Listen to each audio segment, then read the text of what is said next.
Hello, my name is Kyle, and today we're going to talk about how hell is real and it's closer than you think. And this is because the whole concept of transmigration is a much more esoteric idea than just what happens to you after death or this reincarnation into a new life. This idea that you're going to go from this plane into another one and exist in this new reality. Because that's more of a long-term karma. And we've discussed that in previous videos that you're more than welcome to check out in this series. But the concept of hell, with the different layers of it, are all designed around vices that people have. And it's basically because if you live in a way that you are attached to something, because as the Bhagavad Gita, which is a Hindu epic, points out in the speech that Krishna is having to Arjuna on this battlefield, if you contemplate something, you become attached to it. And from being attached to something, you create anger when it doesn't go the way you want. And when you're angry, you lose your concentration. When you lose your concentration, you get so brought up into this world that you forget that you are this immortal spiritual being living through everything, designed to love and care for everyone and everything around you.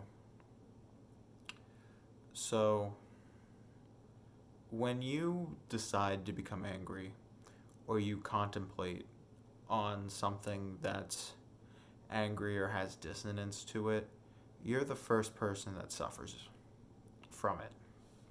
Because you create this anger inside of your mind, you create this hatred, the,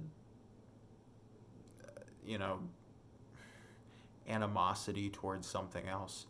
All of that is developed within yourself.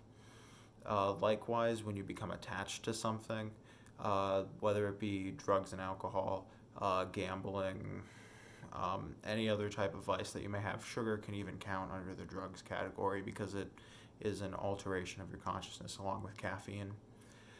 You become desired to this reaction and you fundamentally think that what's happening right now is not important or not worth it.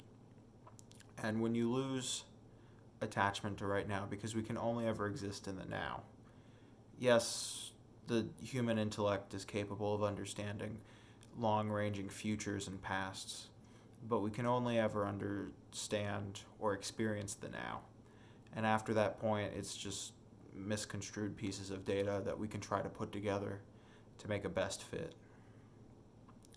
And when you become attached to these other things and they don't go the way you want, or you don't have them right now, so you become fixated on them and getting them, you stop believing that right now is a perfect moment and that you're this wonderful experience happening because, we were designed to experience individuality, to be the antithesis of what the rest of this world is, which is limitless everything.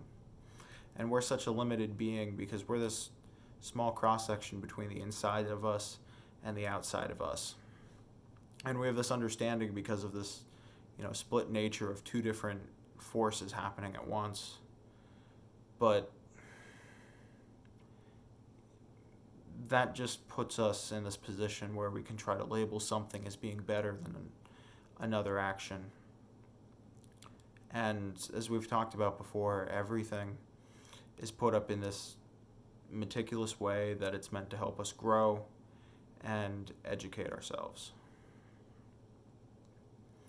So when you decide to become angry or create grief or fixate on something that's not here in the present, you're abandoning what is here right now, the only thing that is perfect, the only thing that's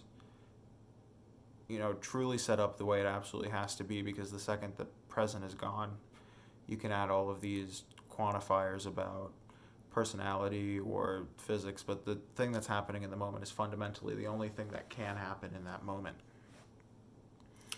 A can't be B.